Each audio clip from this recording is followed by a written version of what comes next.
We good? All right. What time is it? Good afternoon, everyone. Thank you for being here online and also in person and supporting this important conversation. Thank you to University Church here in Hyde Park for hosting us. As we all know, there's so much going on in our city and world right now. And as I was looking for words for inspiration for today in the moment, I thought about a quote from Nelson Mandela's autobiography that I wanted to share here. Quote, "I have walked that long road to freedom. I've tried not to falter. I have made missteps along the way, but I have discovered the secret that after climbing a great hill, one only finds that there are many more hills to climb. I have taken a moment here to rest, to steal a view of the glorious vista that surrounds me, to look back on the distance I have come. But I can only rest for a moment, for with freedom come responsibilities, and I dare not linger, for my long walk is not ended." End quote. Our aspiration for this initial conversation today is to speak our truths and ask the difficult questions. As organizers and folks from the movement, we may differ on strategy, tactics, analysis, and relationships, but I believe we need to keep our eyes on the prize and not lose sight of the root causes of our problems. We often get caught up in the moment, of which there are many, and our politics nationally and locally can be very divisive. But that should not stop us from taking a step back and reflecting. How are we going to create a welcoming future and a caring economy for everyone? And what should the role of government be in doing just that? What should our roles as organizers and leaders be to create the world that we want to see? On one hand, it's pretty simple. We just got to keep organizing, to keep making the road while walking it together. On the other, there are a lot of forces we need to counter along the way. So what's a path forward? Well, to help us break that down, we've organized some folks to talk about it today. And so with that, I want to get out of the way. But before I do, I want to acknowledge and introduce our panel. So we have Andrea Ortiz, Organizing Director at Brighton Park Neighborhood Council.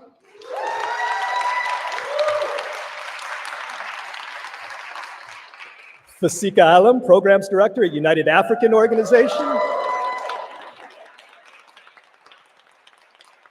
And Dixon Romeo, Executive Director at Not Me, We.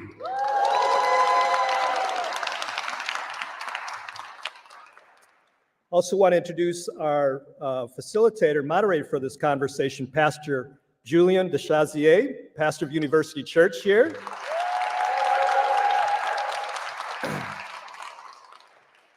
This is a church, a community that has walked the talk for folks who don't know about University Church. They've been involved in a number of campaigns on the South Side, in addition to being a sanctuary church for people seeking asylum. So without further ado, and to set the tone, I'd like to introduce Pastor Julian, who, for those who don't know, also goes by another name as Jay Quest. Pastor Julian. All right. Check. My favorite dessert in the world is a sweet potato pie.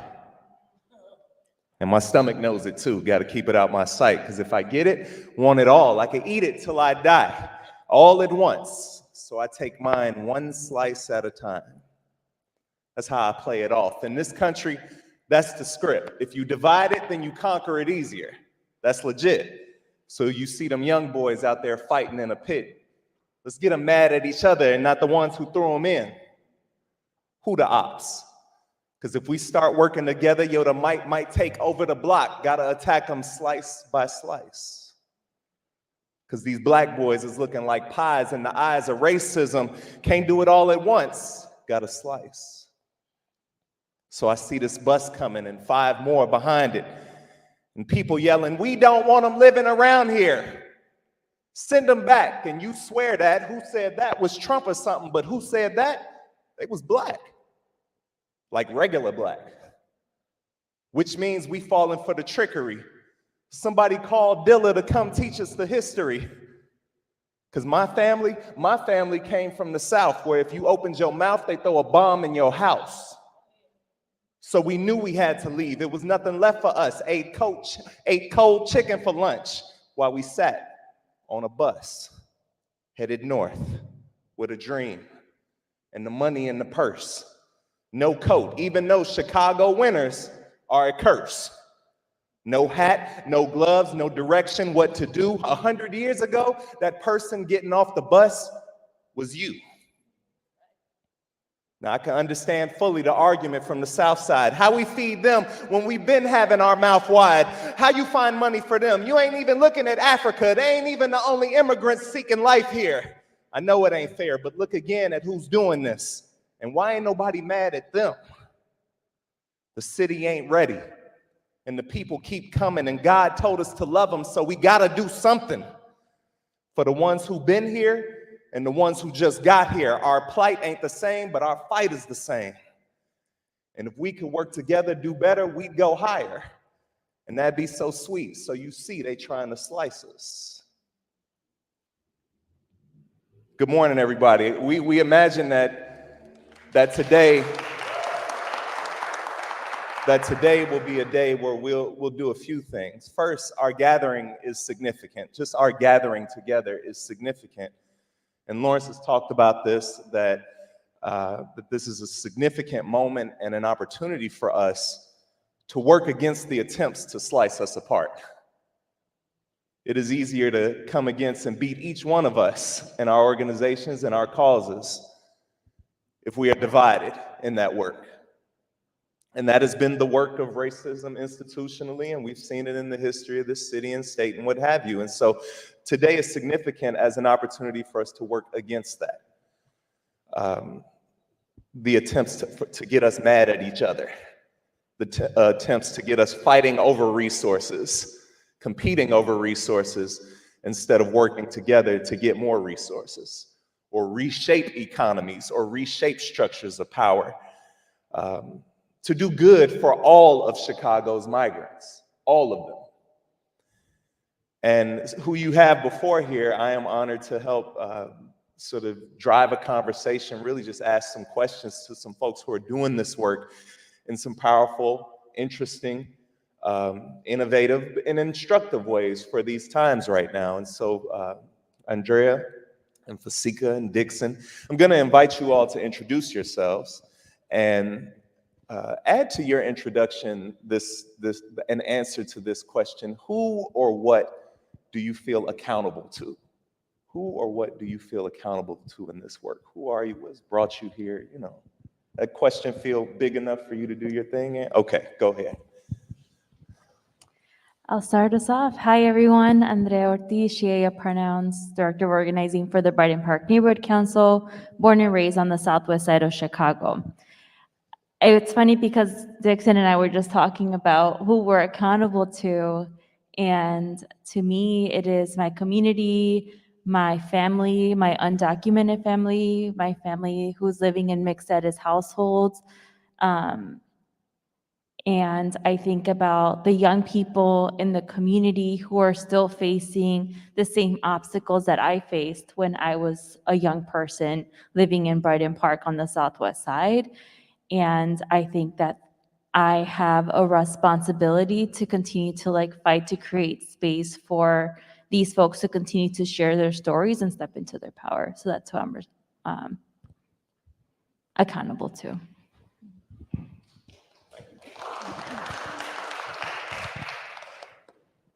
Good afternoon, right? It's afternoon. It's been a long day already. So my name is Fasika. I am an immigrant. I'm originally from Ethiopia. Came as a minor, 17, I guess, almost an adult. So I've lived here 30 years. It's telling on my age, but I've been here 30 years. So I feel, and I've been in Chicago for 26 of those 30 years. Before that, I was in Galesburg, Illinois, if you know where that is. But I feel very much a part of Chicago. Lived for many years on the north side, but I've been on the south side for about 10 years. And I love it on the south side. And so I'm accountable to the community that I serve, to community members who don't or haven't had the same opportunities that I have had. You know, it took me many years to get permanent legal status in the US. And so it was a struggle. I remember not buying permanent furniture, right? Because you never know.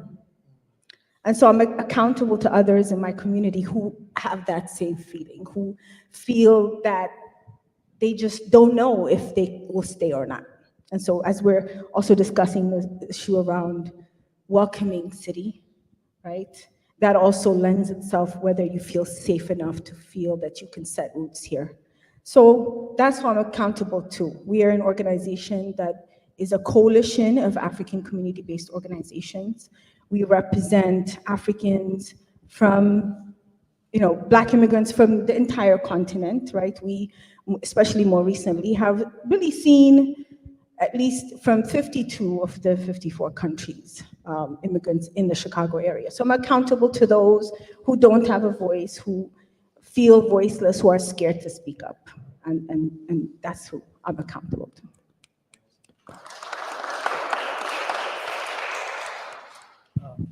Hello.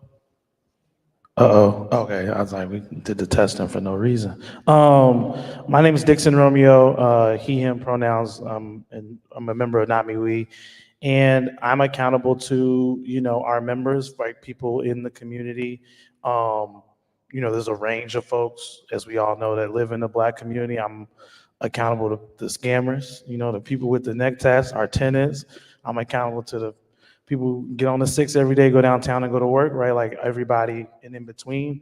And I also think, really accountable to my family and just community that I've had since I'm from South Shore, grew up in South Shore. My mother's side of the family immigrated from Texas, right, during the Great Migration. And my dad, as we've reconnected later on in life, my dad is, he's an immigrant, right? He's from Trinidad. He's not a U.S. citizen. The only island I've been to is Stony Island, but I'm still connected to, his experience in a way. And so those are the folks I'm accountable to.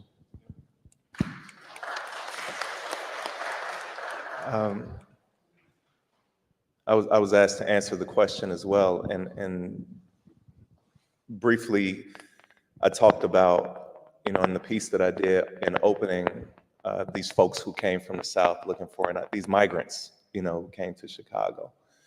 I feel accountable to them. I feel like I'm on the backs of ancestors, of whose work and whose desire for a healthy life where they could thrive, to not only try to do that for me and my family, but to try to help create it. And I think that that's what this church is here for. And I feel like in mentioning that I'm accountable to my faith as well. That, a lot of times Christianity in particular can talk about a whole bunch of stuff, especially when you got 52 Sundays a year. It's just like you can't talk about the same thing every week, but like moments like this, I think in our city and even our nation in global context really help purify things for us and understand what this is really about. Like that simple commandment that I see in my sacred text, like take care of the stranger, the widow, and the orphan. Take care of them. And the stranger has been translated as resident alien and foreigner or sojourner and all in different places all across Exodus and Deuteronomy. But like, that's what we're here to do, and so recognizing that me and my people are migrants to this city as well, feeling an extra accountability because of our faith to take care of those others who are now here in this space and are strangers, saying like, okay, we got to do bigger and better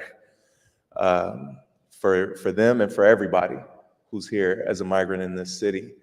And so as we talk about that bigger and better, it signals toward a kind of crisis that's going on right now that we're all kind of aware of, but might make some sense for us to ground this conversation and each of you giving a sense of the crisis from your perspective, the crisis of care in this city toward your people or toward the people whom your organization serves. So can you all do that for a minute? And I'll say this, that I'm giving them a moment to begin preparing answers, but also saying to you all that we'll ask a couple questions here, and then you all will have an opportunity to ask some questions as well. So you can be preparing some thoughts as well. And then there's some cue cards. All right, where are they, Lawrence? At the ends of each pew, where if you want to write those down and give them to Lawrence, then they'll get to me. So just say that. Was that enough for you? You had enough? All right, go ahead. Go ahead. From what I'm seeing and what we're hearing on the ground, I think it's an investment crisis, and really trying to steer away that this is like a migrant crisis, and recognizing that everything that we're experiencing and these obstacles that we're facing, they're all policy choices. And these policy choices have been detrimental to our community, to migrants that are coming from different countries. If you look at U.S. foreign policy and the impacts in Cuba, Haiti, Venezuela, and then if you look at our policy here in the city and the lack of equitable investments in our schools, in our communities, and jobs and in housing, these are all policy choices that if we are listening to community and if we were meeting the moment, we would be able to feel less of a, I don't want to say burden, but feel like we are prepared to help folks feel and come into our community feeling safe and feeling that they have a home. I think it's really difficult when folks are coming in and we're like recognizing and seeing like, well, we need to do better to fully fund our schools. We need to do better to allow them to have access to like healthcare or mental health supports. And I think it really gets to the gist of like the work that a lot of us are doing on the ground in terms of like organizing and advocating for more affordable housing, equitable schools, and access to free public mental health services. So really thinking about these are policy choices, we have to do better, and we have to continue to like push and challenge ourselves to stand in our bold demands in a future and towards policies that really create a safer, thriving Chicago for everyone. Thank So, for our community, one clear thing I think is that we're not the face of this crisis, right? When we talk about the migrant crisis, I don't think Black migrants are top of mind. And so that has definitely affected how we also manage the crisis. We've seen over 800, I would say, migrants that are coming to our office seeking support. But they don't come in the same way that perhaps the Venezuelans come. They're not bused here because those that are putting migrants on the buses are doing so for political theater, right? And so they're not thinking about us as part of that. We don't fit that narrative. And so that has affected also the types of resources that are then available to Black migrants. Yesterday, we had a huge City Key event. We had over 350 people at our door. If you drove by our office, people were in the street trying to get in, right? And more than half of those folks that came yesterday are people new to us that we haven't contacted before. So it just shows that behind what is, behind the storylines, behind the narrative, is also a large group of people that are not seen at the border and not seen in the city. And so how do we continue to push the city to make sure that they're recognized, they're aware and they're providing resources in an equitable way? When we talk about language, we're talking about half dozen, if not a dozen, other languages other than Spanish. Yet the city continues to provide resources, and information only in Spanish. So those are the types of challenges that we're seeing. I think I'll stop there.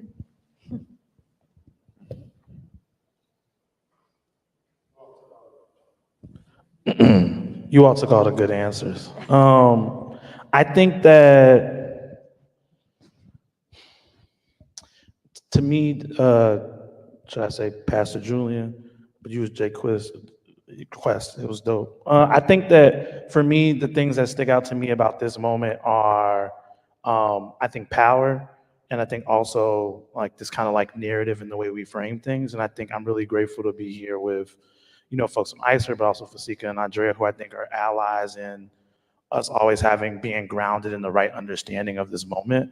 Like, I think for me, it's really frustrating to see and hear this narrative around that for whatever reason, it is Black folks in the city that are like stopping the city from being able to like adequately do right by new arrivals, right? Like, nobody that I know got keys to South Shore High School or Wadsworth, right? Like, it wasn't like we nah, you ain't putting them in there, right? Like, and in fact, there've been very contentious aldermanic meetings that have happened like on the south and west sides, and no one has put their hands on anybody or touched any elected officials, right? Like, that's happening in other communities.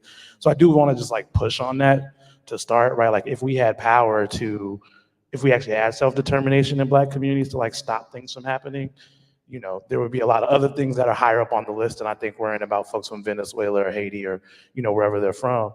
I think the second thing, though, is about power. I think that in this moment, we are seeing the lack of power and self-determination that our communities have, but also the lack of political will and power that like local levels of government, whether it be the state, county, city, have, right?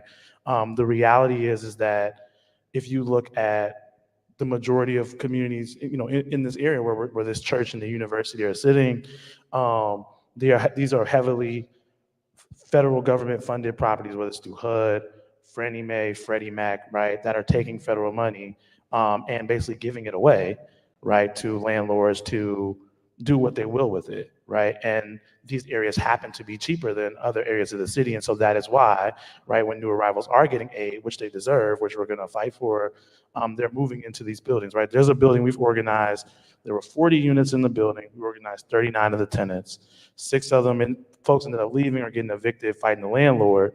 And the new 6 people who've been brought into the building, we had city inspectors in front of the building saying, oh, this should be fixed, and they're moving new arrivals into that building, right? So at that moment, you got folks that we've been organizing with who are in community who are like, you came to the meeting and I was turned up and you told me we could do this enough for everybody, and now that's not what's happening, right? In addition to, and then the other folks are like, I'm not even on that tip. I'm like, this ain't safe for us. How is it safe for them, right? This isn't a good building for me to live in. It's not a good building for you, especially if you've never been to this country, then you're coming here. And so I think that like the target of this is like the decades long issues we've had, as Andrea named, around policy stuff, but in particular, right, this idea that tomorrow is going to come and things are going to be different in the long run. Like, the long run is right now, right? Like, in the long run, we're all dead, right? Like, right now, we have the power and ability to deal with these issues, right? Have folks heeded the call from folks in the 90s to not close public housing. That would affect our affordable housing shortage, right? One of the first kind of like meetings I went to, and that Coco and Stop were putting on around the CBA was in this church, right? And that got me involved in organizing. Had those demands been met in 2015 or 16, whenever that campaign started, right, we wouldn't have to worry about where to put folks because there would already be a lot of things in place, right? And so in this moment, right, we have to really wrestle with like the current crisis, like on the ground, you know, and BPNC and ICIRR and Fasika's organization are doing great work, like to meet that with folks. And we are trying as best we are too, right? Like we do mutual aid every month, and we've been doing it for folks in the community. And now we have folks who new arrivals come in as well, right? So we got to wrestle with that, right? All right, we need stuff in Spanish and other languages, right? Like we got to build that out. But I think we got to really get at this idea, like there is no peaceful coexistence between institutions that harm us and like the people that are actually harmed, right? And so when we talk about housing being a human right, like that does mean everybody, and that starts right now, right, with folks who live at 6610 South Kenwood, right? Whether you're a new arrival or whether you've been in Woodlawn forever, right? Like those are the moments, and I think that we're failing at this moment on every level of government. I could, y'all ain't gotta say it, I'll say it. Like I think what we're getting at best is like stuff that addresses the narrative part, but not the power part, because that doesn't put, you know, our elected officials or these elected institutions in confrontation with like the state and capital, right? Because again, the landlord who is getting money and gentrifying Black residents is also getting money from the state, right, to move new arrivals in. And so whether I'm discriminating against you because you got a CHA voucher, or I'm discriminating against you because you're a new arrival and you got a voucher through IDA, like you are still getting the shit in on the stick. And it's someone who doesn't live here, right, who's making that money, who doesn't care who's in the building, their goal is to make money, right? And so I think that's the part that I think we need to kind of like continue to shift both the power and narrative frame towards, because like those are the actual policy parts that are there, right? Yeah. The issue isn't whether I'm Black and I get a voucher, or I'm a new arrival and I'm getting a voucher. The issue is like the voucher system, right? Feeds money into landlords and doesn't address the root cause or create conditions for folks to have long-term housing. Yeah. So I think that's the frame I could add to support very great answers. Yeah, no, that's helpful. It sounds like, and I hope you all are hearing opportunities inside of some of these answers as well, because I'm hearing them already, but lifting up the fact that it's not just a crisis of like, we got to get more blankets, you know, which is a part of the crisis, right? But also we got policy issues. And this is not Chicago's problem. It's our nation's problem. It's a global problem. Lifting up that the narrative of who a migrant or immigrant is in this moment and who's not being seen in the midst of that, and who needs to be seen, and how different structures and resources need to be accessed by groups who are not being paid attention to right now, which was something that I'd lived on the South Side all my life and just hadn't thought about it. Really, like everybody here who was Black, you know, like, but to think like, oh no, she's from Ethiopia, you know, like she's from. 1 in 10 Black people are immigrants. Yeah, right? so this is a thing that just needs to be known at a lot of different levels and understood at a lot of different levels. And until we had staying in sanctuary here, a family from Cameroon, was really when we started getting in touch with you all more and talking and finding out like, wow, there's a whole world out here we didn't know about. And Dixon talking about, you know, reframing this narrative, not just of who's mad at who, but the way that power is structured in this city, and the way that access and resources are happening or not happening, and what that means.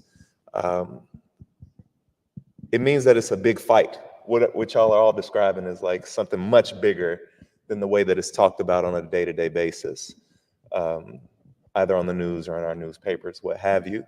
So like, it's gonna require us to all work together. It's gonna require even people within the people we serve, you know, like to work better together, you know, before we even try to go work with somebody else. Like what does solidarity look like in you all's imagination right now? Or maybe beyond imagination, how you're seeing it being practiced in some spaces, or things, you know, concrete things that you all are fighting for. I could speak to like the moment that we're in now, and just seeing that the way that people on the Southwest side, immigrants, are reacting to the new arrivals, and just like the anti-Blackness that exists among the immigrant community is really lifting up the work that we have to continue to do to fight anti-Blackness and to challenge our community and to learn and to continue to grow.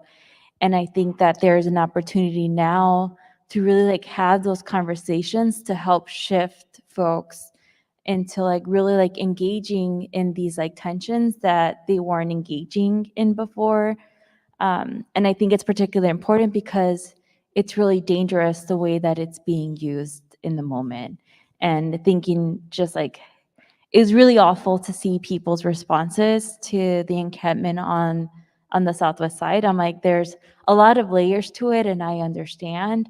But I think what really hurt me the most was the way that people were talking as if there's this like caste system of like, oh, we're better because we're from Mexico and they're from Venezuela, or like or like, you know, and also like recognizing that there's like a lot of like Black immigrants and Afro-Latinos that are arriving who are not being treated the same way, and hearing from a lot of folks that like, well, if there were Mexicans, there wouldn't be this much outrage. Like if like it was like Mexicans, like asylum seekers, like folks would be treating them differently on this. And that really hurt. And just thinking about like the ways that like my family had to like endure being like undocumented in Chicago. And yes, it wasn't fair, but even like challenging my own parents of like, it wasn't fair that you had to go through what you went through, and that there was like ICE raids that were really difficult for you and led to like a lot of harm and trauma that you're dealing with. But it doesn't mean that like immigrants and folks that are arriving deserve to go through the same thing. And there is resentment, understandably so. Yes, I feel it. And also like it's not their fault. And like to your point earlier, it's like whose fault is it? And again, these are policy choices that are being made that are really harmful. But I trust that we'll get it right one day. And this space makes me feel hopeful that we're even having these conversations and continuing to push our communities to help us get there. And it's going to take a while, and the work is never easy, but I appreciate doing it in community. I think for me, what has been maybe the most challenging, personally, at least in terms of what is happening now, is the fact that the few voices that seem xenophobic are the ones that are getting highlighted, right? Particularly in the Black community. We know that that's not a reality. And, I'm gonna speak for my perception, Black people are very compassionate, they're very welcoming. And so this is understanding this conflict or this tension as a result of disenfranchisement, right? People feeling like yet again, our needs are being set aside, right? Our needs are being stepped over, right? Nobody wants to hear that. And that's what's creating this tension. So keeping that in mind, and as we're looking at solutions for how we address the challenges, I think it's unrealistic for anybody to expect that another group or a community of people is going to be truly, like purely altruistic, right? That they don't see that they're supposed to act in an altruistic way when there's no benefit for themselves. So as we are looking at solutions for how we bring communities together, solidarity to me means that there has to be mutual benefits for everybody. Everybody has to come out with a win, right? And so when we're talking about housing for migrants, and the communities coming out and saying, what about us, right? So we should be pushing for policies and solutions that advance both of those needs, and making sure that people are not made to feel that they have to wait their turn again. And having those conversations, these are difficult conversations. There's, especially conversations about anti-Blackness, right? Even in the African immigrant community, those issues exist. We are told stories about each other. about who each other is before we come, right? So we come with these preconceived notions about who we're engaging with that creates this division. And so part of our work has been, how do we build solidarity with Black communities, other, non-immigrant Black communities? How do we address these mutually, these issues that are of concern for both of us? We live in the same communities. We are over-policed, right? When we talk about what that looks like for our children, I have a son, and those are things that concern me. The over-policing in our communities, the under-resourcing, I see it every day when I walk out my house. So how do we bring our communities together to address those things together? And how do we dispel these stereotypes or these inaccurate narratives about each other? And so part of building solidarity is having those uncomfortable conversations. Yeah.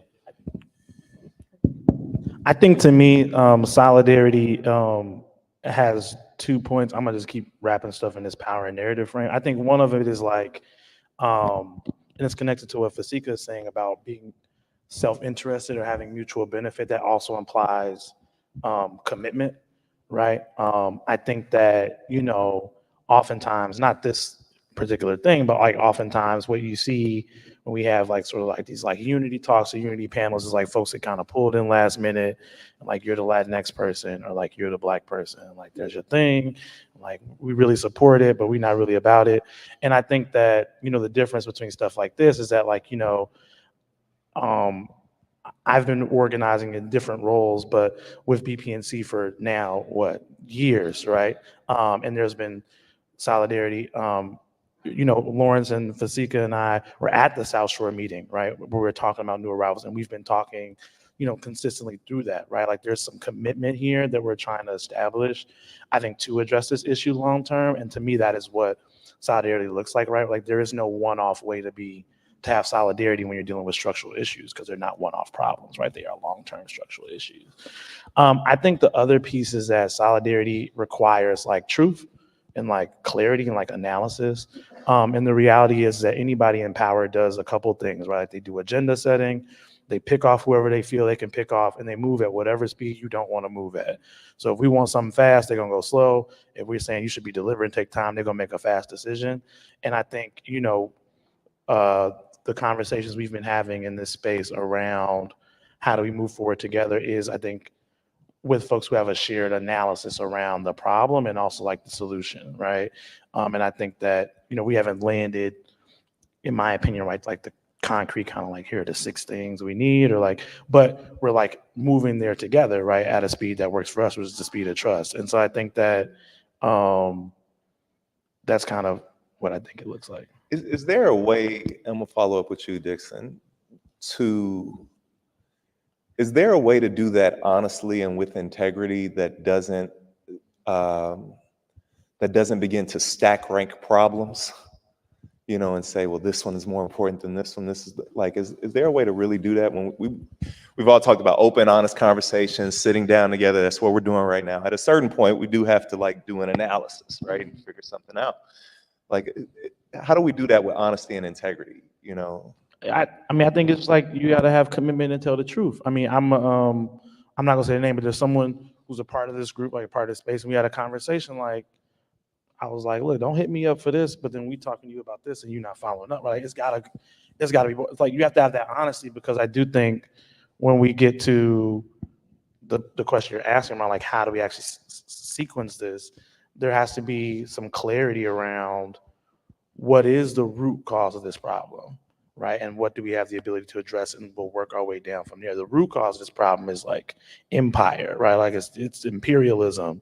It is America like not liking Venezuela because it's socialist, and like they try to, so we can sell that oil, so we're gonna disrupt that, and folks migrate, because we're seen as the land of the free and opportunity, right? And all the pieces that are a part of that, right? The next step is then the federal government, so on and so forth, and until you get to the city, right? So whatever we can do to address that at the root cause, we can try and then we work our way down from there, right? Like BPNC got a lot of folks, y'all got a lot of folks, we're growing a number of folks, but we can't touch the president right now. So that means we need to do the next closest thing, right? And work down from there. But I think that takes like some honesty around like the fact that this is a power issue, right? This isn't about any particular elected officials like preference or whether we know them or like them. This is like, what do you actually have the ability and power to do, right? And like, I have no space for folks trying to agenda set and like feign things that they're not able to do, right? I think we're all clear, like there's power in people and like we need to be organizing people around this.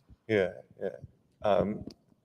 A thing I just want to call out that I heard and just want to reflect back to all of us is you talking about this kind of mutuality that needs to exist in the collaboration, which is one thing you talked about, kind of mutual benefit, and how sometimes in some issues, like the mutual benefit isn't felt at the same time.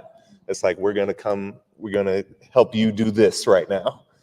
And in a month, we're gonna call, we do need you to answer. You know, and that the mutuality is, some people sometimes think of that as being simultaneous.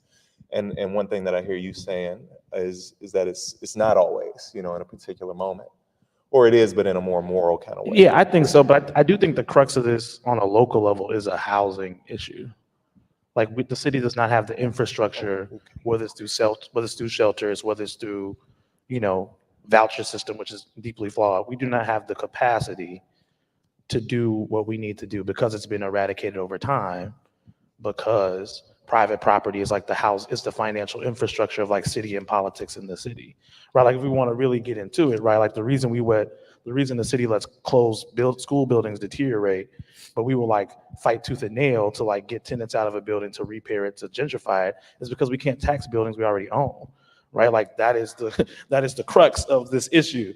And so we will do whatever we can to like protect private property, which is why the police budget goes up every single year, right? And the money that goes towards like advocating for tenants or things that are anti that does not go, with the exception of, you know, Andrea and work BPNC did with young people to get the police budget cut and police-free schools. I just want to name that there has been some defunding of police because of people on this panel, but like overall, and also like great work that Soul's done with PFA, like around criminal justice issues. But I'm just naming like these are two sides of this coin. Like the city is set up to maintain that, not like change that.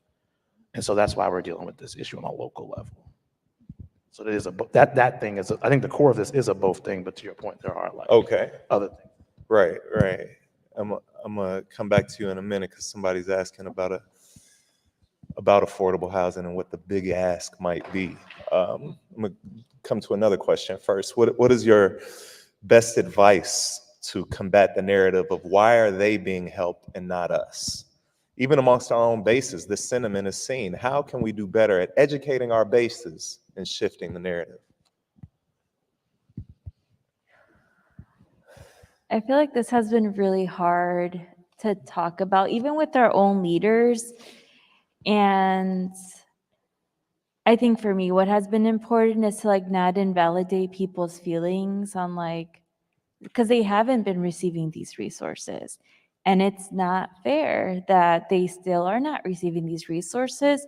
But I think what I always come back to is like what our mission and vision is, and like our work to treat people with the dignity and respect. And we all deserve that. And like we all deserve to feel and have a loving like home and a roof over our heads. And it's like we have control over like what we have the power to do. And it's like, if I have the power to help people who are coming that don't have any resources and need the support, then we're going to go and help them. And also it doesn't mean I'm going to stop fighting for everyone. Like when I say like we need more money for schools, we need more money for schools for like all of our young people in Chicago. We need housing for everyone in Chicago. We need these resources for everyone. But in the immediate, it's like, it's hard. And like folks always feel some type of way, but like you have to, like we're staying true to our values. And I feel like if you talk to people on the Southwest side, a lot of them were concerned. They were mad that, yes, like I'm not receiving these resources, but also like, why would you put them in tents? It's like, was their response. Or like, they're living in police stations, there's babies. And it's like, yes, and that's why we're helping them and like fighting for these resources. But folks are like, yes, give them these resources, but if you're going to give them resources, make sure that these resources are treating them with respect and dignity. And I'll let that to what folks had said, like the media is not picking that up. The media is not picking up that people are upset because they're not being treated with dignity to the extent that they should be. And also, like, there's an opportunity for us to continue to demand more right now. Yeah. Thank you. Fasika, I'll bring a question to you. There's a lot of organizing around the issue of new arrivals. And you've talked about how frustrating, painful that can be to feel overlooked in the midst of that. What does it mean for you all to organize alongside that issue as it's happening, or even to participate in it and offer solidarity in it? You know, even while knowing, like, okay, they're not seeing us, but we know we need to help. You know, we know we need to do the right thing right here. And another question that's a part of this is like, who should be doing this work? That's a good question. Yeah. I wish I could leave it at that, but What's our time? well, I think, you know, for us, we've continued to push to make sure that people are aware that we're here. And, you know, our doors are open to anybody. Even though we focus our work and we do our outreach within the Black immigrant community, we help anybody because we understand that if, you know, our community was to go elsewhere, that they would be helped. So we make sure that we are participating in these type of conversations. We are supporting other organizations or organizing work or advocacy work as it relates to migrants in general. And at the same time, we're always making noise about the fact that we are not heard, right? That needs to continue to happen. Otherwise, you know, closed mouths don't get fed, right? And so I've been everywhere, but the good thing has been that there are many folks that have heard us, who are aware that we're here. You know, ICIRR has always been very intentional about making sure that they are highlighting our voice, that they're including our voice in the work. But there have also been many community partners that have been very critical at this time, but very important, particularly at this time. You know, some examples are, you know, sisters at the Alpha Kappa sorority, Links Incorporated, the Monarch Awards Foundations that have seen us and have stepped up to help us do this work. There've been lots of foundations that have been very helpful because they understand that because we're not seen and we're not heard, that we're not getting enough resources. So those things have been very important for our work. I don't know if I answered your question. Oh, I think you did. Well, let me put a finer point on it. Like, there are going to be people who are going to say, it's the city's job to find the money and fix this and figure it out. It's the state's job. It's Biden's job. You know, like, do you have any sense of that? Or is local organizations and nonprofits' job? It is all of that, but it is really, we know that the folks that are really doing the work and shouldering the burden are the community members. It's the community, at least for our, it has been like that. The folks that are at the police station are the community. The people that are taking people in and having them, you know, doubling up is the community. And that happens across all communities, not just ours. But for example, we have, you know, Black migrants in the city shelters, but I'll tell you, there are hundreds of Senegalese that you don't see at the shelters because it's the community that does the work. They are being housed through their to the mosques. There are folks that are putting them in their garages and putting heaters in there. So it's really the community that is doing the work. So, but it is the city and the state, and particularly the federal government, has a role in helping the community do this work. And part of that is supporting the infrastructure in communities, as Dixon talked about. If something is systemically messed up, then the community is not going to be able to do that work to help others. So how do we advocate for building infrastructure in our community so that we could do this long term? Because these crises, it's not going to stop. Migration is not going to stop, right? As long as we have a system that creates the environment for persecution and violence, people are going to continue to migrate. And we have to also dispel the idea that people willingly leave their homes. Yes, America is great, but once people get here, they realize it's not so great. But they're leaving home because they don't have an option. They have to leave. It's on, go ahead. I don't know. Okay. I think that I just want to touch on the two questions there. So I think to the question you asked to Andrea around like, what does it look like to organize folks in these moments? I think if you notice, regardless of folks' race, who are like anti, in a meaningful, very public way, new arrivals and anything around that. Oftentimes, when I've tried to engage folks, or when you just listen to what they're saying, there is no like there's no like goal beyond the stopping of, right? It's like a cult. There's no goal outside of preventing the stuff that we're fighting for, as opposed to there's no like vision for the other side of that, right? Like none of the folks that I've listened to, right, who, whether they live in South Shore Woodlawn, whether they're living in Brighton Park, whether they're, Asian, Black, white, Latinx, right, who are deeply, strongly against the new arrivals, like they're saying, well, they should do it on other stuff. Well, what's the other stuff? Well, it's it's the, it's like, all right, cool. Like, well, that's not a real thing, right? And I think that part of that is like, we should look at, like, there is all the folks who have been genuinely and legitimately fighting for issues in any community. Very few, if any, of those groups are actually against, providing a resource for new arrivals. And I think that's a telling piece to know, because I think what we've tried to do with our folks, when we do attendance, is say, well, let's say we all organize and we stop the city from giving money to new arrivals. Like, how does that change your building?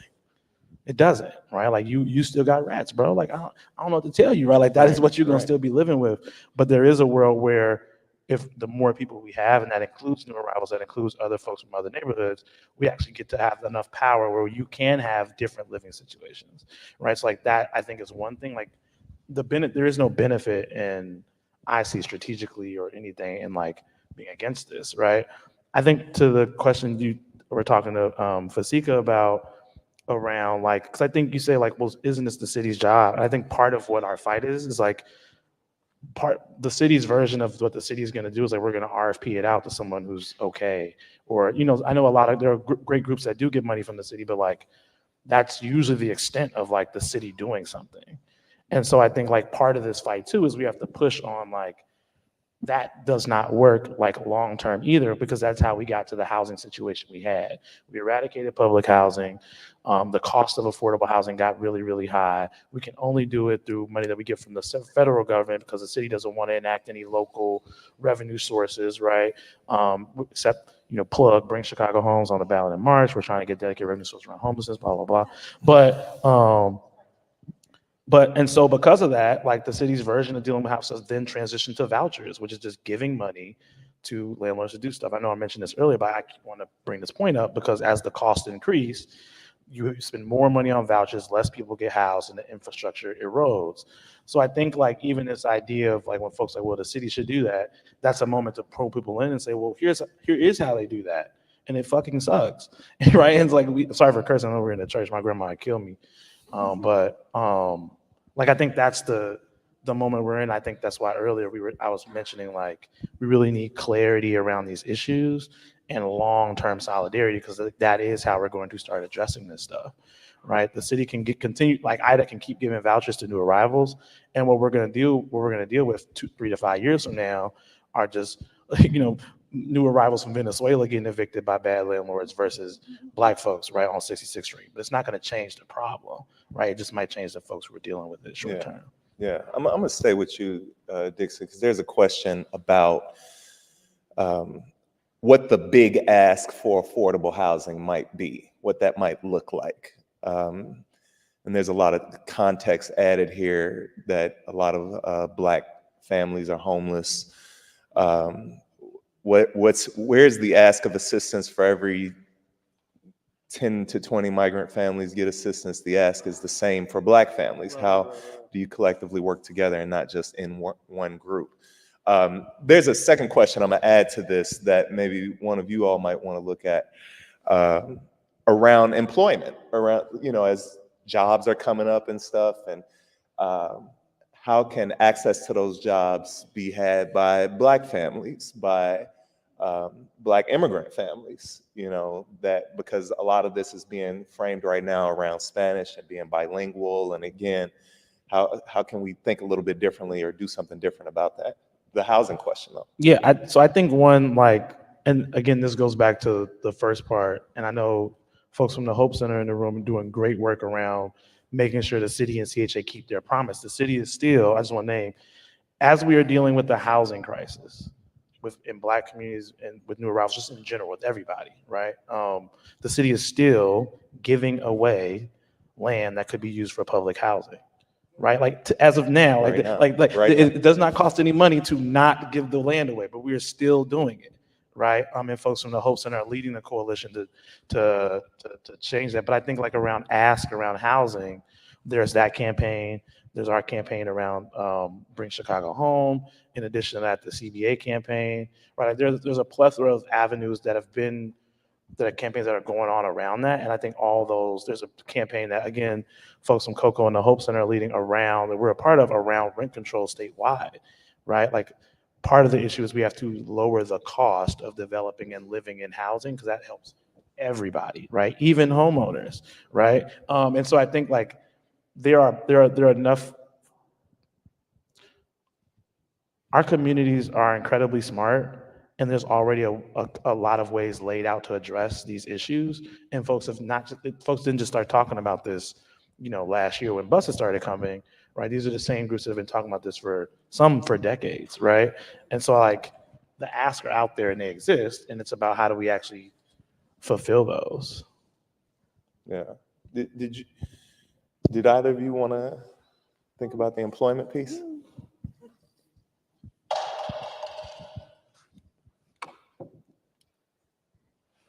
I'm not sure I know how to answer the employment piece, but I think in terms of access to resources, access to services in general, and employment may be one of those, is that I think there's a role that organizations like ours or coalitions like ICIRR can play in supporting other communities in finding ways to provide those types of resources. In conversation, for example, with Alderwoman Harris, one thing that came up was the fact that there is not a one-stop shop for resources for community members. Right. Yet we have that model for immigrant communities, right? So we can play a role in making sure that models that we have seen work for our communities and being able to provide resources and connect people to resources can be replicated elsewhere as well. So what role can we play, right? And so, for example, we've committed to working with folks who are interested in understanding how the welcoming centers work, for example, and then how do we implement that type of model in Black communities, right? So those are roles that we can play to address some of the challenges that communities of color have. Yeah. And I think it also requires, like, this is where the solidarity piece is so important, because you have models, you have resources, there are assets within the community already. We're smart, we know what we need, as Dixon has said, but the eyes might not be there. The cameras might not be pointing there. They might be pointing right now a lot towards Brighton Park, and things happening there. And that the solidarity piece means that, Andrea is going to be invited to a lot of places where you're not right now. And that somebody has to say, hey, you know who else we need here? You know what else we need here? Let's make sure that everybody's being represented. Did you want to go at it at all, or you good? Okay. Can I say something about the jobs piece? Yeah. I think I'll be really quick, I promise. I think that we live in a capitalist society, so everyone needs the ability and access to work to be able to do the things they need to do and take care of themselves. I think the thing that, and this is just Dixon speaking for Dixon, not for the whole CBA coalition, but one of the things that, when I've had a lot of conversations with folks about this idea around jobs, I feel like we have to bring the whole, I put my junior economist hat on, the whole picture, right? I think, we're across the street from the University of Chicago, right? One of the things that gets named with that university, or even when we talk about the Obama Center, right, and the potential harm that it's bringing, right? It's well, they're getting jobs, or we gave out turkeys, or little Deshaun get to go to trumpet class. And it's that's cool, but and that's ask questions all right, so let's say 1,000 people get jobs from this, right? The university employs thousands of people, but the value of the the way that they are causing rents to increase, right? If you look at a big picture, the net value is more harmful than it is beneficial, right? Mm-hmm. And then there's another argument around then the jobs get promised, but then do they actually go to folks who need it? Does it get rolled out that way? And I anticipate that with new arrivals, we're going to see a similar thing, right? Because this is, again, people empowering the agenda set with vulnerable communities. The jobs are the thing that we dangle in front of folks and then put folks through the ringer to get, right? We already know how hard it is for folks who live in Chicago to get jobs, but when we talk about new arrivals, there's also citizenship, other things, other requirements that are part of that. And what hoops are we going to make new arrivals jump through to get those jobs, right? Whether they already exist or we're going to make them up, right? That is what the city does. So I think we're going to continue to fight for everybody to have access to jobs. But what's important is, or in addition to that, we have to fight to make sure there's a social safety net, that everyone's material needs are met, right? You can be rich, poor, Latinx, Black, from Venezuela, or from Island Terrace on 63rd Street. You have access to housing, you have access to food, you have access to employment, right? And so I think I just want to put that in context, because it's not jobs aren't a silver bullet, to addressing this stuff. Yeah.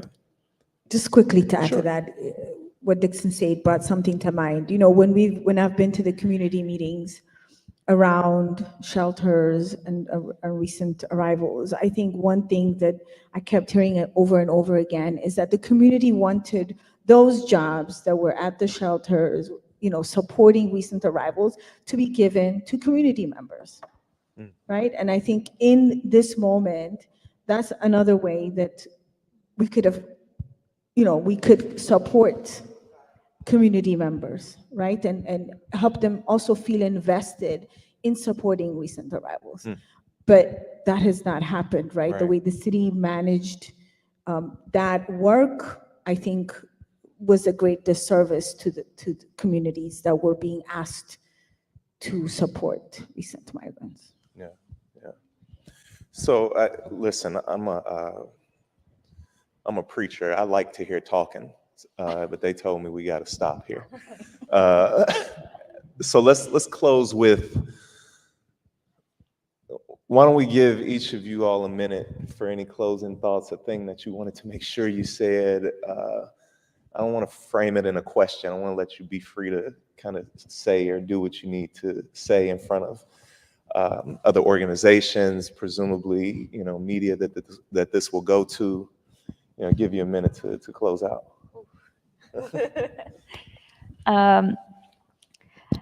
I think that we can't do this work alone, and we haven't done this work alone, and we know that we need each other to win. And I after Trump's election, the mass like know your rights trainings, and that we learn from like folks who are fighting against policing work, how they like thinking about like the moment that we're in. I was like, there's ICE raids happening all the time, and then folks coming and they're like, well, we're gonna teach you all how to do like police watch, cop watch, and ICE watch. Like I learned that from like Black organizers in Chicago, and like we had so many like trainings and workshops with community members on how to do ICE watch and cop watch and like deportation defense. Like we learned that from like Black organizers. And thinking about 2020 and the uprisings, it's like, okay, now it's our time to like show up and like be present and support folks and like how whatever they need in the moment. And like learning how to do jail support for folks. And I think we just have to continue to like show up and be present, because we know that we cannot do this work alone and we need each other in this fight. And it's not easy and it's gonna take time, but I think like I feel like folks are committed to the work and moving forward and doing it with like honesty and the openness on like, this is where we're at and this is what I need. And I hope that you could support in this moment that we're in right now.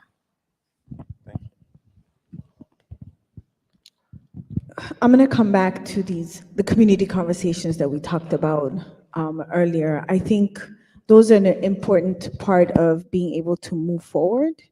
And I think for non-immigrant communities, and I mean, I'm not necessarily saying that we need to all come together, but I'm thinking among non-immigrants, there needs to be conversations about immigration, right? When I was in City Hall, I kept hearing people talk about, oh, these people, they're illegal, right? That conversation about illegal immigrants, right? And not understanding that folks have the legal right to seek asylum, right? And that's how they're coming. So better to help us create more awareness. And we were talking about the welcoming city ordinance. There's a lot of misunderstanding about that too, and what it means, and what the sanctuary city status means. So we need to have conversations and do community education about that. Among the immigrant communities, there needs to be conversations, about the Great Migration, things like that. And I think that is an opportunity to allow people to relate, right? People who are, especially immigrants who are fleeing persecution and violence, will understand what that was and gives an opportunity to relate. But in all the work that we do, I think we cannot, we have to uplift and bring Black people to the table. We can't talk about addressing these issues without including Black people in that conversation.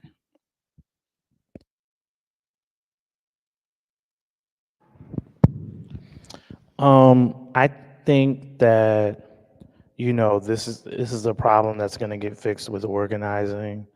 And I think that, all of the groups that are like here, but also folks who are watching, at home, viewers like you, it's going to take all of us, right, to address this issue. And I think that's going to require folks to like wrestle with what we truly think is possible and what we think our communities can look like. I don't see a version of this working that doesn't address the root cause of issues that, Black Chicagoans have been dealing with, right? That also supports new arrivals, where we have to be able to do both. And, there has to be a strategy that, as we talked about earlier, has the right sequence of things. But that's going to require us to really deepen our analysis. I think one thing I'll just say is like, to what Fasika mentioned, right, is that this idea around history, but also like how these things are connected retroactively, but also as we're like presently and moving forward, is really important to name, right? And I think we have to continue to make space for that. Like, again, the United States is the reason why folks are fleeing or migrating or, whatever term we want to use, to America, right? That is connected to, right, the multiple genocides happening across the world, right? Whether it's in Palestine or the Congo or wherever, right? Like, these are all connected. And so there's no way for me to show up at this table and only talk about housing for the Black community and not connected to the federal government and HUD and not connected to new arrivals. And that is why these things are connected and why we have to be a part of that, and not connected to the police, right? And not connected to, right? So like, we cannot, I think single issue organizing is really dope in a lot of ways. And I also think like this is a moment that is pushing, I think, not that anyone here in this space does just one issue, right? Like all these groups do a lot of stuff, but I think like is going to force us to wrestle with all those things and have really clear analysis as we move forward, and also be clear on our targets, right? Like, there are a lot of elected officials that we know, that I know, how to use the bathroom in their house, right? Like, met their kids, all that. And like, niggas need to do better. And so like, knowing somebody, liking somebody, wanting them to do well is not the same thing as them doing well, and the same thing as us getting there. And that's not just about, the mayor, the governor, or any particular alderman. That's the entire, right, electoral infrastructure. The comptroller too. Like, we need you to act right too, big bro. So that's just my side. Yeah. No, I appreciate that. I want to give voice to just some of the other questions that happen. We won't get to answer them, but someone asked about solidarity, meaning sacrifice, and what our organizations might need to do and our communities might need to do and in terms of sacrifice in order to gain greater solidarity. Someone asked what local faith organizations are doing to step up in the need for the needs of recent arrivals. Not enough. That's an easy answer. There's a question about other organizations and people in communities speaking up when something happens to Black communities and crisis is happening in those communities. How can others speak up and do a better job at that? And then finally, around opportunities that you see and how can we make these opportunities a reality, and what resources are available, and how do we restructure our city to access them? I wanted to lift these questions up because they're all good and worth our thinking about as we come together here. And I'm going to pass it now to Lawrence again to close us out. You want to do it from here or up there? Yeah.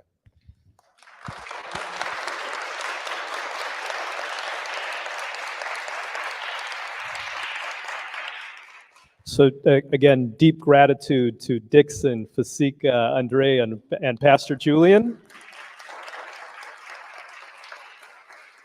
Thank you to New University Church for hosting us for this important conversation. Thank you for the folks in the room and online listening to this conversation.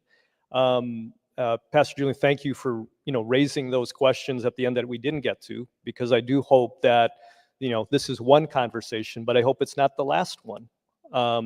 And we'll make it up to the folks that are online, but for the folks that are here today, we've got a wonderful feast for you in the fellowship room. And so I'm standing in between us and that. So I'll keep this last part short. But the idea for this conversation happened, after a conversation that Dixon and I had, particularly after the South Shore community meeting, right? And Dixon was like, we got to bring folks, together to interpret this moment and figure out what we need to do together. So this is a product of, a conversation that grew out. Thank you, Dixon, for this and for helping to think about who should be around the table, literally. Around the table, right? And so, we hope, right, in this next part as we're breaking bread, that there are a lot of great organizers in this room, right? He's since left, but I want to thank Jawanza Malone was here. I miss my brother on this side of the action, but I'm glad he's at where he's at because we need someone like Jawanza thinking about how we're also organizing money to do the work that we want to do. I just want to recognize, since I see a lot of folks in the room, the organizations that are here: Hope Center, Stop, Soul, Thank you all for coming. In addition to, there are, I think, 8 ICIRR Action Council members, in the room, from BPNC, UAO, SSIP, HANA Center, Palenque, LSNA, Asian Americans Advancing Justice, Casa Michoacan, right? These are, at least within ICIRR, these 8 organizations are a driving force, within our Action Council about what we take action on, what campaigns, right? Giving us feedback about what we do, how we do it, strategizing. And so I hope, right, as we go enjoy the food in this next part, that there's actual, conversations about where do we go from here. So thank you again for coming. Look forward to following up with the conversation. And yeah, please feel free to approach any of the ICIRR staff about ideas that you may have about how we keep this going. Communities United. I see you. Communities United was also here as well. So thank you all. We're going to close this out, and we look forward to having more conversation in the fellowship room next. Thank you. Have a good day.